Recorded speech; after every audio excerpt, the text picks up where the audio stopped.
Mga pangyayaring nagaganap dito sa lugar natin na hindi agad naiulat sa DWCM Aksyon Radyo Pangasinan. Kaya isang tumbling na lang, number 1 na yan!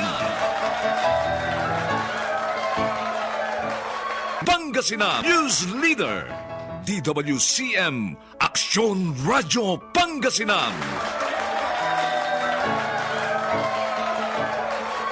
Aksyon! Radyo! Aksyon! Radyo! Hataw! Humahataw ng mga issue at expose. Lahat na may malalaking kinalaman sa kapakanan ng ating mga maongmayan. Tinatalakay sa Aksyon! Radyo! Aksyon! Radyo! Hataw! Dito lamang sa inyong nangungunang himpilan ng radyo, DWCM, Aksyon Radyo Pangasinan. At ngayon, narito ang inyong program host.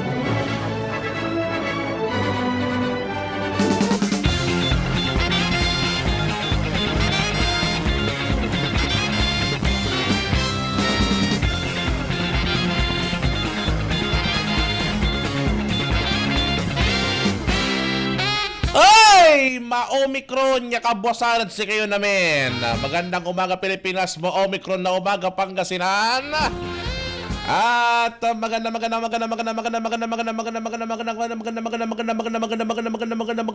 umaga pa sa inyong lahat, mga kaaksyon.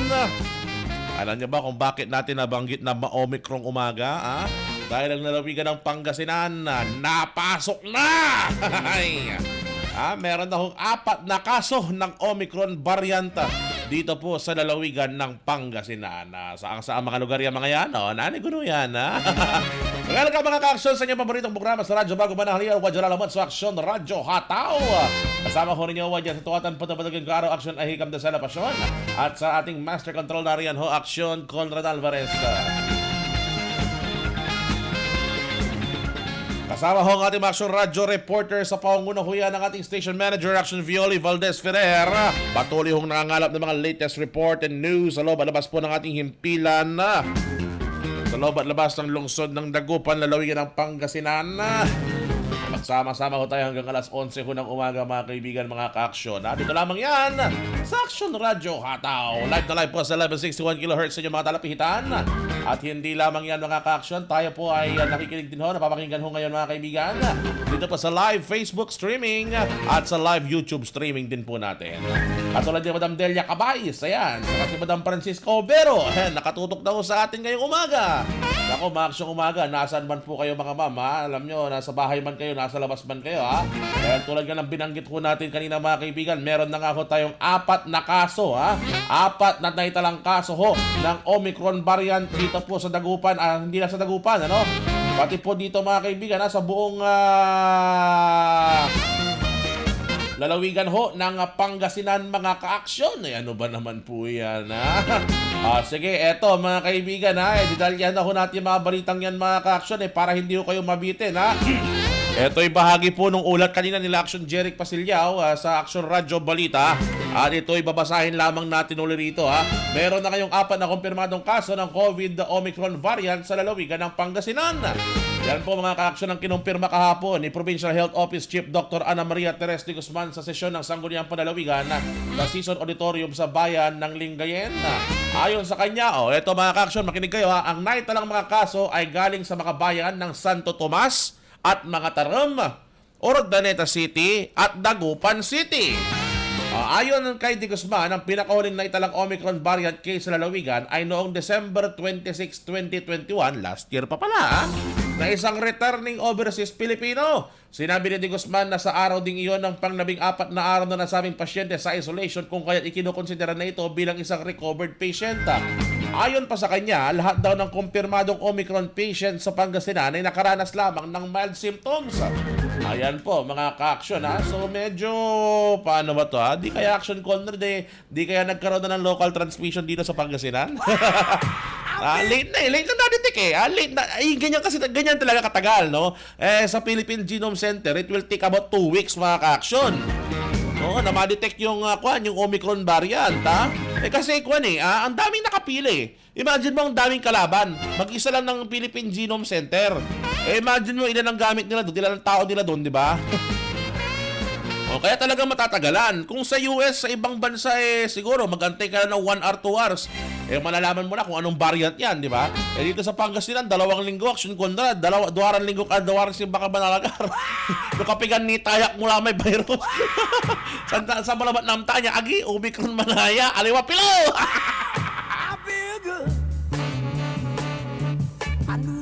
Di ba? Hindi ko yung mga bayan, mga kaibigan, ha? Yung mga bayan ho na kung saan na-record na ho, etong mga pasyente na nag-positive po sa Omicron variant ay dito po sa Santo Tomas, Mangatarem, Dagupan, tsaka Urdaneta. Ayan ho, mga kaaksyon, ha? At doon naman sa may post netong na Public Information Office ng Dagupan City ho, mga kaibigan, mga kaaksyon, nabanggit ho nila rito yung isa, yung taga Dagupan City. Malamang, PIO nga ng Dagupan, di ba? Ito, nabanggit ho nila na ito po ay yung returning OFW, mga kaaksyon. Sige, banggitin ho natin yung history po nito, mga kaaksyon, para ho dito, para po ito mga kaaksyon natin ay aware po. Pero bago yan, magandang umaga, maaksyong umaga kay John Kurt Kalimlim at kay Joel Ferrer Patalinghog watching dyan sa may Malasiki po. Shout out sa How family ng Malasiki. Ayan, maaksyong umaga po sa inyo. Bati-bati muna tayo bago tayo magpatuloy doon sa pagkakuan natin sa 4 na Omicron variant cases sa Pangasinan. Kay Madam Mirna Soriano Silan, hello po. Kay Madam Rose Montemior Pasyon. Kay Sir Ronel. Uy, Ronel! Gwapo! Eto sila Ronel, galing ng mga tanong kahapon niya mga yan, ha? Eto nalaman pala ng isang Omicron variant case dyan sa may mga tanong din. Nako. Nakalain ninyo yan, ha? Sige, dito sa ating detalye mga kaaksyon. Dumako na tayo dito sa ating mga balita ngayon, ha? Sa ating mga detalye ho ngayon, ha? Eto, ayon sa PIO Dagupan, yung kaso dito sa may Dagupan City is from the United Kingdom. Ito ay lumapag po sa Pilipinas noong December 2021 at 48 years old po ito na returning overseas Pilipino. Ngayon, ito ay nag-quarantine sa isang hotel dyan sa may Angeles, Pampanga at ito ay sumailalim naman sa RT-PCR test December 25. Okay. Ngayon, lumabas yung kanyang resulta ng RT-PCR test noong December 26 kinabukasan, which says na positibo siya sa COVID-19. Ngayon, yaman nagpositibo itong OFW, inilipat ito sa isang facility dyan sa may Pampanga rin at nag-isolate din. Ito naman ay asymptomatic din ho, at na-discharge siya nitong January 4. Okay, so umuwi ng Dagupan. Siyempre, makakailiw mo lang, di ba? Sige ka natin, si Mumpot, di ay OFW dyan si katayo natin dyan Dagupan, sa antigen test, non-reactive naman. Okay, no problem. Pero ito'y pinili pa rin niya mag-quarantine sa bahay hanggang January 9. Hanggang last week lamang yun. Tama? Last week. Last week. Ngayon, nangyari po mga kaibigan, January 15, nagyagaw na Sabado, sinmabi may genome sequencing from the UP Philippine Genome Center.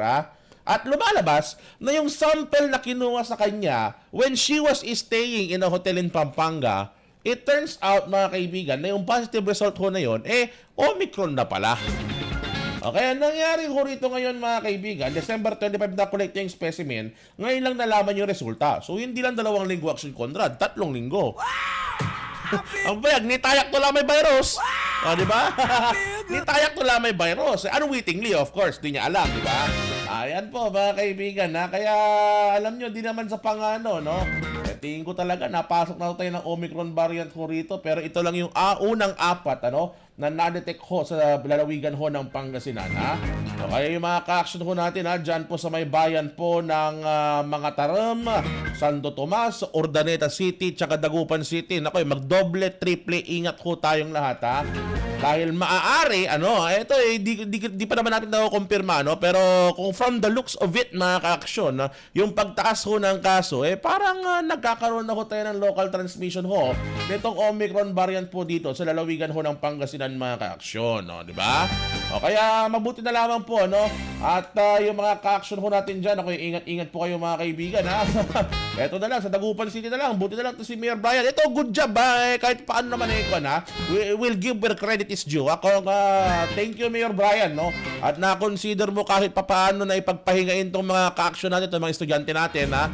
Itong mga teacher natin, ha? Sa Dagupan City, just in case na hindi ho ninyo alam mga ka-action, ano? Lahat po ng classes, online, in-person, asynchronous, stop muna, ha? Yan na inilabas ko ni Mayor Brian sa kanyang Executive Order number 003, Series of 2021, kahapon po yan, na kung saan merong 1 week na academic health break dito sa mga estudyante ho na ito. So, ibig sabihin ho niyan, wala munang mag-aaral. Pahinga muna kayo, ha?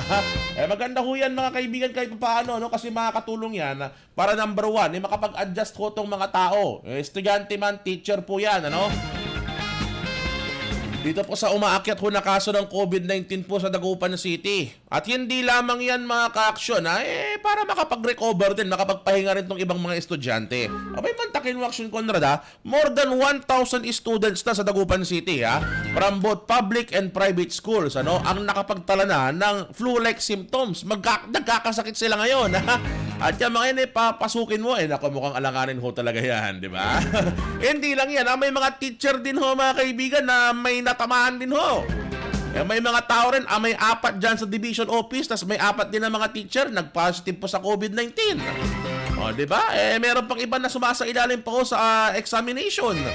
Sina-swab test pa ko. Meron pa inaantay pa yung resulta ng swab test nila, di ba? So, medyo, alalay muna ng konti, ano? Medyo tigil muna, Alam nyo, naman, okay yan, academic health break. Yan ang tawag ho riyan talaga, no? So, pansaman titigil. So, magre-resume po yan January 26. So, ayan, January 18 to January 25, painawakin, Tut. Dahan-dahan, And January 26, ayan, pasok na ulit tayo mga ka-aksyon, Sir, paano ito may college? Siyempre, inaraw na kayong college student, di ako ulit kilad bilayo. Kasi ang nasa executive order lang ni Mayor Brian, is itong mga elementary hanggang senior high school students lang ho. Yung mga college student, mga tertiary students, ako ulit kilad bilayo. Bahala na kayo. Hindi, ang sabi ni Mayor Brian, depende na sa school administrators yan. Bahala na kayo dyan. Ayan, ngayon, tapat yun natin, ang kulitin nyo ngayon, yung mga school administrator ho ninyo, di ba? Kaya yan po, mga kaibigan, Naku, marami-rami ko tayong dito ngayon, pinag-uusapan ngayon, Si Samuel Singson Espino, yan, naksyo umaga, Mga manbabantay na mabilausan pa yan. Si Madam Nailani, magandang umaga, Madam Nailani. Ingat-ingat po kayo. Sila Sir Gerard Estrada. Belated pala. Belated happy anniversary para Sir Gerard, Ma'am Junyarin, kasal nyo ng January 16. Anniversary nyo pala ng January 16. Ayan, belated po sa inyo, Si Ate May Bunso. Hello, good morning. Ravel de la Cruz, nakatulog po sa atin ngayon. So ayan po mga kaibigan, mga ka-action, may mga tinututukan po tayo rito, eto yung galing ito kay Action Jeric Pasilyaw po mga kaibigan. At eto ho ay paano ba ito sabihin, galing kay Dr. Ana, finorward kay nireplyan niya si Action Jeric doon sa kanyang katanungan, no? Eto, gusto ko i-con sa inyo yung kumpirmasyon na nakuha po ng Action Radio Pangasinan through Action Jeric Pasilyaw na itong COVID cases po ng Omicron, dyan po sa may lalawigan ng Pangasinan. Eto, hi Sir Jeric, gandang hapon po. So kahapon po ito na-reply, no? Yes, we have 4 Omicron cases based on DOH advisory po from Dagupan City, Urdaneta City, Santo Tomas, mga Tarom. All are now recovered po. Ayan, FYI and reference. Keep safe always and thanks. So ayan, galing yan kay Action Jeric, from Dr. Ana po yan mga kaibigan, mga ka-action. So mag-ingat-ingat ho kayo, Yung mga ka-action natin, bagamat ito'y recovered na ho itong mga to, baka unwittingly, nakapagkalat na rin ho ng virus sa inyong mga lugar. Considering na itong Omicron, mas nakakahawa po ito kaysa sa mga nakaraang mga nakaraang mga kaso ho natin, mga nakaraang variant ho natin, di ba? Please take care po mga ka-action, Tulaya, kawigi kawanan, Action Conrad, mahirap subilay, Ay, nako. Ayan po, mga ka-action. Pero teka lang, marami tayong pinag-uusapan pa ritong iba, Hindi lang ho yan ang balita ho natin, Ito naman po, mga ka-action. Talakayin din po natin yung mga balitang lokal ho natin dito sa may lalawigan ho ng Pangasinan, Abay, mantakin mo to, magkakaroon na, ng bulk water supply project po sa Pangasinan. Etong Manila Water, abay, akalain mo yan, ha? O, sige, congratulations, ha? So, nagkaroon ng groundbreaking ceremony, then papatayuin na ho itong project ko na ito, itatayo na ho ito. So, siguro, let's wait 1 to 2 years, no? Baka matapos itong bulk water project ko na ito. Bulk water supply po na ito, mga kaibigan, ha? Sige, congratulations po sa lalawigan ho ng Pangasinan, mga kaibigan. Oy, magano, oras tayo. Alas 10:31 man na nakabasa ng Puelte, kaso pala ng paiman ng Puelte sa Aksyon Radyo Hataw. Aksyon Radyo Hataw! This time check is brought to you by Champion Superpower with X-Stain Technology. Oras ay atid sa inyo ng Downy. Magbangong buhay na. Enjoy the tag-init minus ang heat with Downy Antibac. Para at kawis sa kabloom at balingit, salin niyo sa Charm Fabric Conditioner. Charm Fat Con, bangong gumagabloom. Charm Fat Con, damit ay may bango ng salibong bulaklak. Charm Fabric Conditioner with Stay Fresh Technology. Kawis siya kabloom! Bangong gumagabloom. Charm Fat Con, damit ay may bango ng salibong bulaklak. Charm Fabric Conditioner, manufactured by ACS Manufacturing Corporation. ISO certified, world-class quality. ACS 24 hours ang germ protection ng Shield Bath Soap. Shield Bath Soap. 24 hours ang germ protection ng Shield Bath Soap. Shield Bath Soap. Protektahan ang kalusugan ng pamilya. Mag-Shield Bath Soap regularly. Kills 99.9% ng germs at recommended pa ng Philippine Nurses Association. Shield Bath Soap. Shield Bath Soap. Shield. Galit sa sakit, may malasakit. Shield Bath Soap. Manufactured by ACS Manufacturing Corporation. ISO certified. World-class quality. ACS. Nag-champion, superpower na. Mura siya. Tanggal pa, max mancha. Champion, tipid ka. Bili na. Sa presyong abot kaya. New Champion Supra Power with X-Stain Technology. Max linis, max sulit. Knock-knock! Who's there? Ako maba. Ako maba. Who? Amoy ang heat, ang damit. Summer bomber. Enjoy tag-init, minus ang heat. Magbangong buhay na this summer. Use Downy with all-day kapit bango technology. Knock-knock! Who's there? Ako mabang! Ako mabang. Who? Magbangong buhay na. Wag choosy! Lahat i-Downy. Magbangong buhay na. Enjoy the tag-init minus ang heat with Downy. Mga kaibigan, madami sa atin ngayon tulad ko ay nakatitig ng mahabang oras sa ating mga computer at cellphone dahil sa tayo ay kasalukuyang work from home o di kaya ay nag-homeschooling. Alam nyo ba na pwede itong makakontribute ng pagkalabo ng ating paningin? Makakatulong ang pagsuot ng anti-glare na salamin. Makakatulong din ang pag-inom ng Centrum Advanced Multivitamins araw-araw kasama ang pag-ehersisyo at pagkain ng tama. Ito ay may lutein na tumutulong protektahan ang inyong mga mata. Kaya sa tulong proteksyon para sa inyong mga mata, tulong pampalakas resistensya at buong katawan, mag-Centrum Advanced Multivitamins araw-araw. Multivitamins plus minerals is the generic name of Centrum Advanced. If symptoms persist, consult your doctor. Para sa extra resistensya at proteksyong pangbuong katawan, take Centrum Advance every day. Let's learn mancha from A to Z. A, abo. B, butter. C, choco. D, dio. E, egg. F, food. G, grasa. Champion Supra Power Detergent with X-Stain Technology. From A to Z, ang mansyang matatanggal. Sulit pa sa bulsa. C, zipon. Panalo ka sa abono. Atin ang party list na ito. Umulan man bumagyo, abono atin to. Abono party list sa Pilipino. Abono party list. Abono party list sa Pilipino. Abono party list. Abono atin to. This time check is brought to you by Champion Superpower with X-Stain Technology. Si Alan Ann, ikinuwento kung paano pinaginhawa ng Sen Panyawan. Madalas akong nagkakasakit na rayuma, madalas sumusumpong rayuma ko, tapos minsan yung tiyang ko.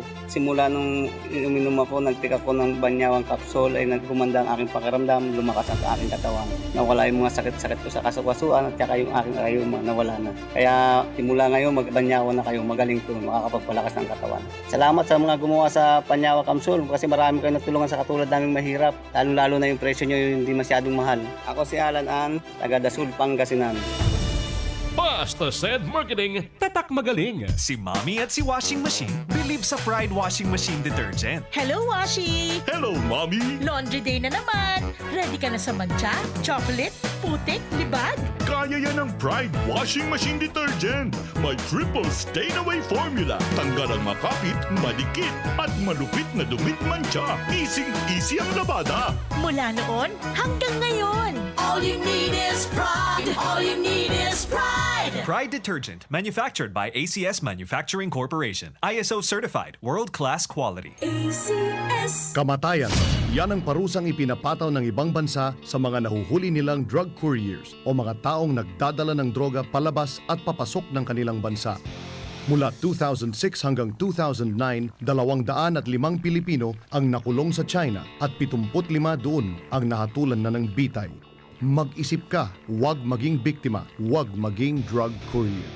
Hatid sa inyo ng PIA at ng himpilang ito. Naglipa na ang mga papaya soaps. Napansin nyo ba mga girls and guys? Aminin, gusto nyo rin pumuti. Sa dinami-dami ng papaya soaps na makikita nyo sa groceries, may isang namumukod tanging White Rose Papaya. Mula sa White Rose, dahil hindi lang papaya extracts ang ingredient nito, meron ding vitamin B3. Nakikita ito sa mga mamahaling mga serums na kilalang nagpapabilis ng pagpapaputi ng balat. Kaya naman ang White Rose Papaya, clinically proven magpaputi in as early as 7 days. With regular use, papaya puti, papaya fast. Yan ang White Rose Papaya. Star Wax, Wax. Star Wax, Wax. Always remember, sa paglinis, pakintabin ang sahig. Mrs. Star Wax, Wax. Kita na to the max. Star Wax, ayas, #1 na floor wax. Walay waterproof formula. Ang gano na danuman, umpawil sukintab na sahig. Star Wax, Wax. Kintab na to the max, max, max. Star Wax Floor Wax, manufactured by ACS Manufacturing Corporation, ISO certified, world-class quality. ACS. Nag-champion, super power na. Mura siya. Tanggal pa, max mancha. Champion, tipid ka. Bili na. Sa presyong abot kaya. New Champion Supra Power with X-Stain Technology. Max linis, max sulit. Hindi mahalaga kung ilang beses tayong sinubok ng tadhana. Bawat yugto ng pandemyang pinagdaanan natin, hatid nito'y hirap sa bawat isa sa atin. Patuloy tayong lumaban. Patuloy natin alagaan ang ating kalusugan. Patuloy tayong sumunod sa mga alituntunin upang mulit sumaya at sumigla ang syudad natin Dagupan. Ang inyong lingkod, Belen Fernandez ng Dagupan, kaisa sa inyong paglaban kasama si Vice Mayor BK Kua at ang Team Belen. Happy New Year! Sama-sama tayo ngayong bagong taon. Sama-sama tayong may chance maging milyonaryo. Nagbabalik ang Bagong Taon, Bagong Milyon 2022. Sumali sa Bagong Taon, Bagong Milyon 2022. Ilagay sa isang malinis na papel ang inyong complete name, age, address, contact number at pirmahan. Ilagay sa white legal-sized envelope, kalakip ang alinman sa mga proof of purchase. At sa labas ng envelope, isulat ang promo title, produktong ginamit at ang MBC station. Ipadala o ihulog sa drop boxes sa MBC stations nationwide. DZRH, Love Radio, Yes the Best, Easy Rock, and Aksyon Radyo. May weekly draw na. May grand draw pa. Sama-sama tayo sa Bagong Taon, Bagong Milyon 2022. Hatid sa inyo ng Pride Detergent, Star Wax Floor Wax, White Rose Kojic, Shield Bath Soap, Charm Fabgone, Smart Dishwashing, Unique Toothpaste, Ginebra San Miguel, Bear Brand Fortified Powdered Milk Drink. Promo period is on November 22 to January 21, 2022. Grand Draw is on February 12, 2022. Per DTI Fair Trade Permit Number FDEB 128519 Series of 2021. Ang daming ganaps. Gusto ko pa sanang Mag-exercise, pero nang hihina. Magki-drama, pero pagod na. hinahatak pababa ng sakit at pagod. Mag-Enervon everyday. May tulong sa more immunity plus more energy. Para sa mga simpleng saya, 650 SRP lang. With proper diet and exercise versus non-use. Multivitamins is the generic name of Enervon. If symptoms persist, consult your doctor. Pamana Water Corporation, Dagupan City Water District, Say Danom at Bilay. Ang gapulay mas ondakap ni, od kiwala na sarilin koneksyon na Danom at Abong. Pamana Water Corporation, Dagupan City. Para sa kabatiran ng mga customers, may mga collection centers ang Pamana Water Corporation. Sa DCWD Compound, Tambak, Dagupan City, Herrero Perez Satellite Office beside the Barangay Hall, Queen Bank with account name Pamana Water Corporation, Dagupan City. UCPB account name Pamana Water. 7-Eleven Easy Pay, Paymaya, GCash. Pamana Water Corporation.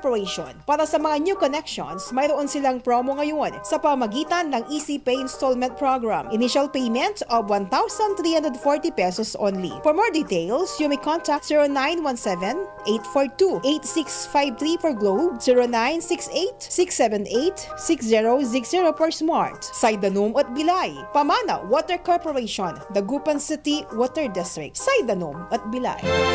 Panahon na naman ng Kapaskuhan. Taglamig na naman. Tagsakit ng katawan. Kaya naman dapat tag-Sed Panyawan Liniment Oil. Sed Panyawan Liniment Oil. Sakit ng kalamnan. Sakit ng kasukasuan. Lamig sa katawan. Imasahe ang Sed Panyawan Liniment Oil. Sakit ng ulo. Pati nakagat ng insekto. Ihaplos ang Sed Panyawan Liniment Oil. Damang-dama ang init nito. Mabango. Garantisado. Sed Panyawan Liniment Oil. Gawa ng Sed Marketing. Basta Sed Marketing, tatak magaling. Patuloy kang nakikinig sa palatuntunang Aksyon Radyo Hataw!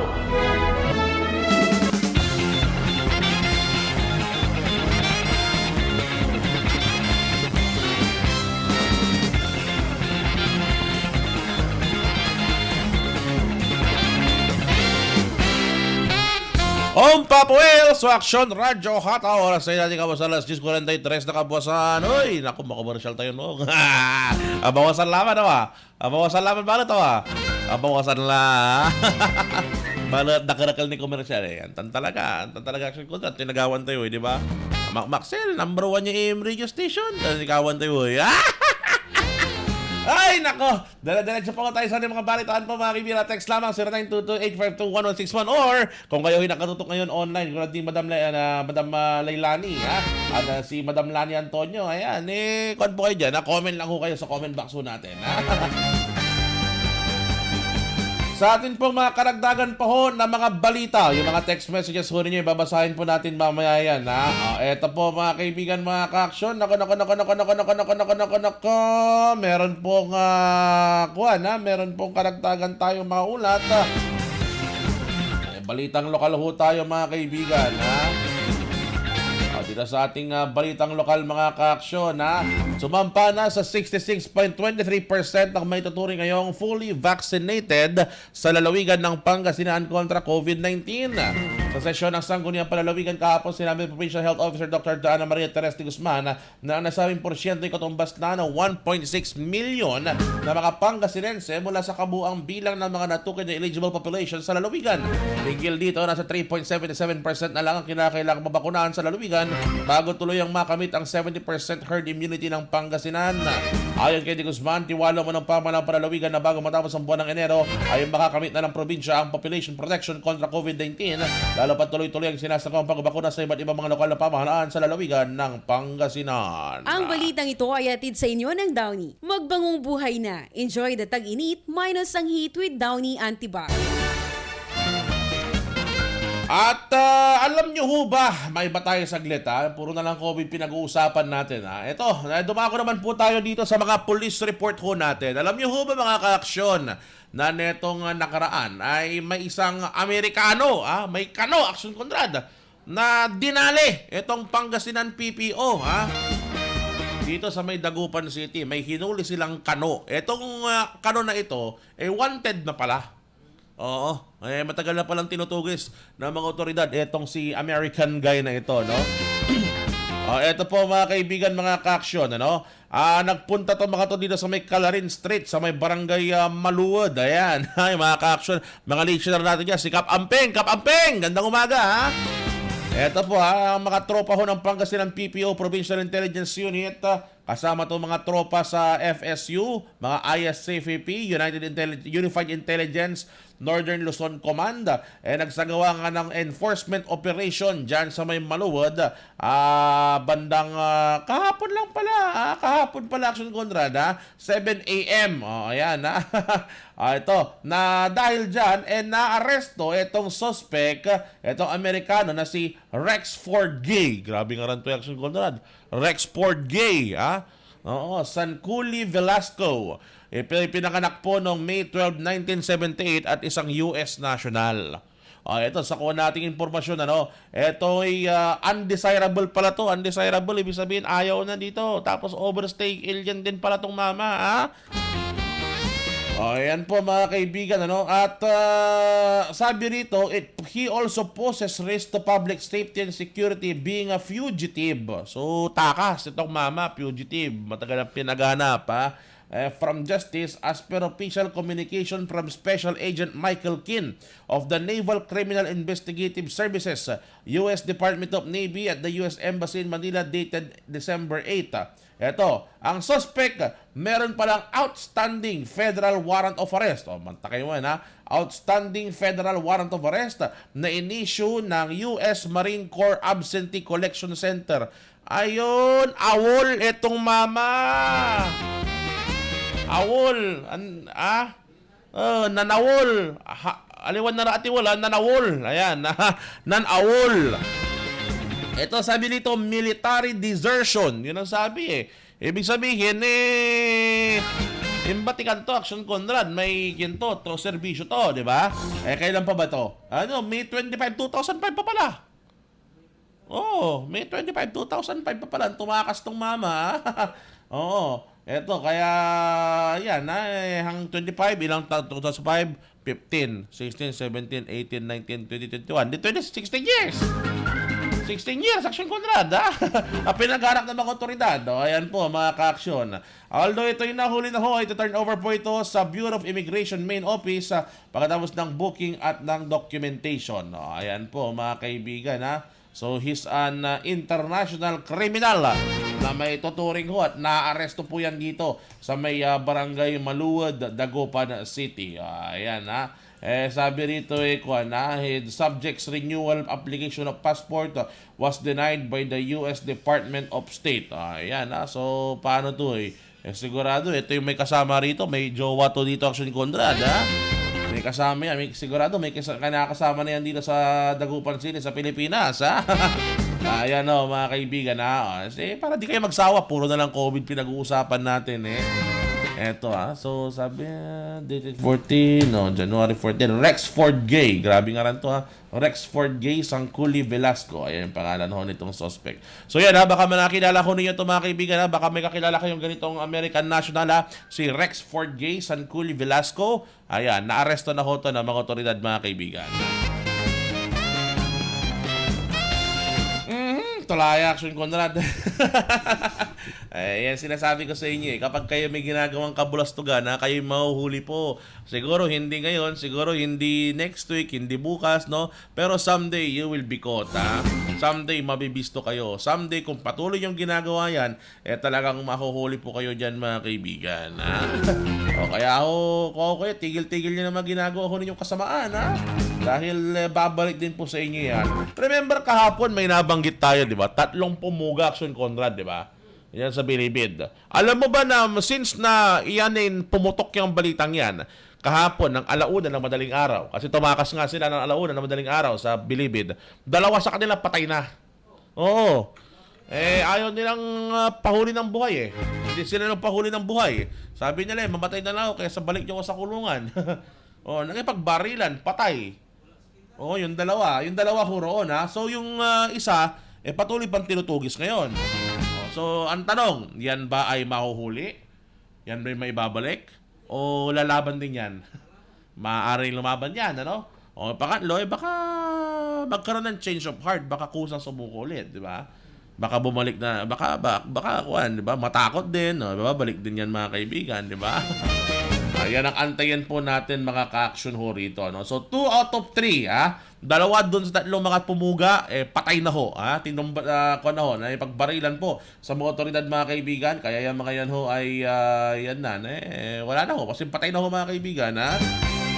At itong isa ay patuloy pong pinaghahanap ng mga otoridad po dyan sa may iba't ibang bahagi po ng bansa.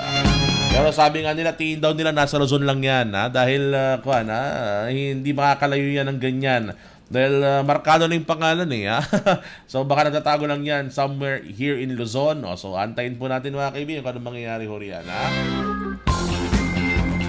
Natanong ko itong mga teacher natin, itong mga nagtuturo, mga no work, no pay na mga teacher natin. Aba, depressed masyado itong mga kaibigan natin. Sir Bruce, musta, ha? Alam mo, nabanggit niya, no work, no pay pala sila ngayon, ha? Maganda pala. Maganda na itong academic health break ay pinatupad ni Mayor Lim. Pero it turns out pala na itong ilang mga teacher ho natin, especially po yung mga senior high teachers po natin, ha? Mukhang no work, no pay po sila mga kaibigan. So paano yun? Isang linggo silang walang trabaho. Nakakalungkot po, no? Ang hirap po ng kalagayan pala na to, no? Kaya eto, hinimok po ng isang grupo ang DOLE o Department of Labor and Employment, na magpakita ng awa sa pamamagitan ng pagtaas o pag-atas na itigil ang pagpapatupad ng no work, no pay policy sa panahon ng indirekta ng academic health breaks matapos ipahayag ng ilang lokalidad at institusyon sa edukasyon ang suspensyon ng klase. Sinabi ng Alliance of Concerned Teachers Private Schools na ang pagsuspinde sa nasabing patakaran ay makakatulong sa mahihinang grupo ng mga probationary teachers at contractual employees both in public and private schools. Ayon kay ACT Private School Secretary General Dr. Jonathan Geronimo, na ang mga local government units o local government units at mga school administrator ay tumugon sa panawagan na suspindihin ng klase at pag-aanin ng trabaho dahil sa patuloy na pagtaas na kaso ng COVID-19. Although ito ay welcome development, eto na, sinabi ni Geronimo na crucial o kinakailangan na mabigyan ng kasiguruhan ng mga empleyado na patuloy silang mabibigyan ng kompensasyon kahit na mayroong academic health break. Ayan, ang panukala ho ng mga to, no? Alam nyo, nakakalungkot, tulad yan ang binanggit natin kanina mga kaibigan, yung ilang mga teacher ho natin, itong mga to probationary, hindi pa ho regular itong mga to, no work, no pay ho mga kaibigan, itong kanilang trabaho. Buti pa itong si Sir Gennard, ayan, si Ma'am Jenilyn, ayan, whether or not magkaroon ng academic health break o wala, sumisweldo sila. Bakit? Kasi regular employees na sila. At kwan na ho sila. Kasi regular na sila as per the government. Itong ibang mga teacher, mga kaibigan, di naman po kasi regular Especially pa dyan sa mga private school. Yung iba ho riyan, contractual pa lang. Every SEM, pipirmahan yan. Every school year, pipirmahan ng kontrata yan. Diba? At doon sa may kontrata, nakapaloob ho doon na no work, no pay. Pag wala kayong trabaho, wala kayong di ka pumasok, di wala kang bayad. Pag kayo ay wala naman pong pasok ng araw na yon, di ka nakapagturo, di ka nakapagtrabaho, wala ka ring bayad, di ba? Mahirap po yan sa kalagayan ho ngayon, ayon nga po dito sa grupo ho na ito, dahil imagine nyo, ganyan nangyayari. Academic health break, di ba? Taliwas sa kanilang inaasahan na magpapatuloy ang klase. Eto pa ho mga kaibigan, kapag sila nagkasakit po mga kaibigan, kapag natamaan po ng sakit mga ka-aksyon, hindi naman po sila tutulungan ng paaralan, di ba? Kanya-kanyang gastos din po itong mga ito kuminsan, di ba? Kaya tama't angkop lang ho mga kaibigan, ayon sa grupo na ito, na palawigin po itong parehong kahilingan po para po sa mga apektadong contractual ho ng mga empleyado at mga part-time na members ho ng faculty, di ba? Nakakalungkot po, at ganyan ho yung nagiging patakaran sa ngayon, kumbaga na-exploit ho itong mga teacher ho na ito, itong mga probationary, mga part-time, mga contractual lamang ho na empleyado, mga teacher, di ba? Kaya dahil dito, hinihikayat po ng grupo na ito ang publiko na himukin din ng DOLE. Hindi lamang po para bigyang pansin ang isyong ito, kundi gumawa rin ho ng mga pagpapasyang aksyon dahil makakatulong daw ito sa pag-iwas ng krisis pang-ekonomiya na naranasan ho ng maraming tauhan ng edukasyon, partikular sa mga pribadong sektor. Ayan po mga ka-aksyon. Buti kong willing na no work, no pay. As in hindi talaga siya pumasok, di ba? Talusable yan. Pero kung hindi siya willing, gusto niya magturo, kailangan niya magturo. Kasi wala siyang pera kapag di siya makapagtuturo, di ba? Kawawa naman po yung mga tao ho na yan, mga ka-aksyon, di ba? May mga kilala kong ganyan, sila Sir Bruce, ayan, nabanggit nga nila, naku, 1 linggong academic health break, wala kaming sweldo nito, sabi niya.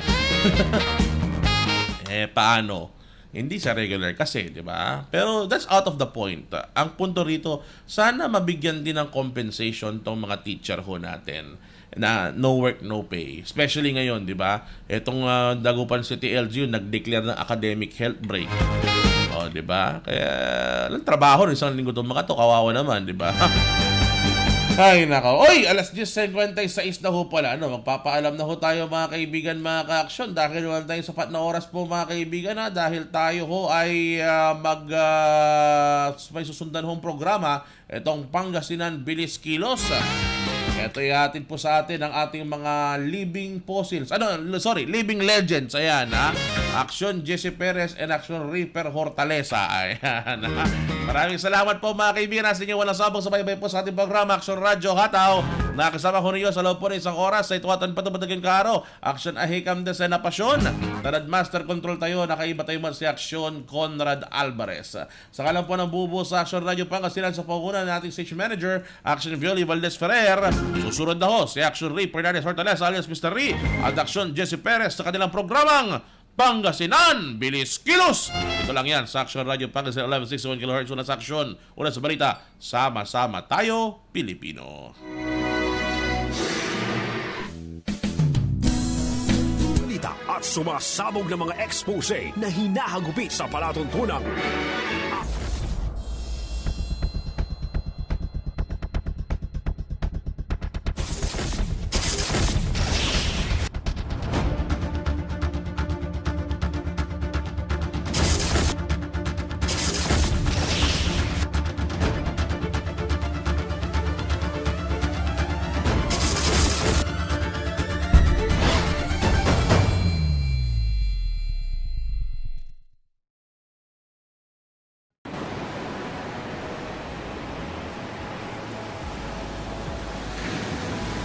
Feel the cool sea breeze of Pangasinan. Relax, enjoy, and have fun at Amansinaya Beach Resort, your great escape as we go through this pandemic. Experience the sun, sand, sea,